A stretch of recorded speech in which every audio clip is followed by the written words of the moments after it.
ძალიან მიჭირს. ეს გურაშიძეების ოჯახია, სადაც 5 ბავშვი იზრდება და ეს ნახევრად დანგრეული შენობა მათი დროებითი საცხოვრებელია.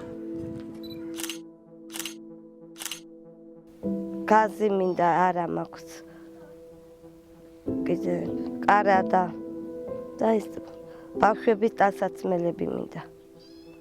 ოჯახი, განსაკუთრებით კი პატარა დუნია, ჩერნოვეცკის ფონდის მოსვლას გულაჩქარებით ელოდა. ქრისტინე 34 წლისაა. ის ბავშვთა სახლში გაიზარდა.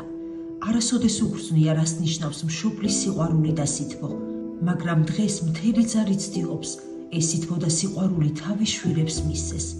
ის ყველაფერს აკეთებს მათთვის, რაც შეუძლია, მაგრამ უკიდურესი სიღარიბის გამო მათ ჩვენი დახმარება სჭირდებათ. ზამთარი ახლოვდება, ხოლო ბავშვებს თბილი ტანსაცმელი არ აქვთ.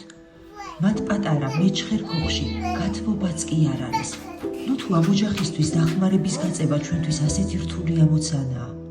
მოდით ერთად ვაჩუქოთ ამ ბავშვებს სითბო და იმედგაცრუებული გულები გავუთბოთ. გადარიცხეთ ნებისმიერი თანხა ჩერნოვეცკის ფონდის ოფიციალური საიტის მეშვეობით.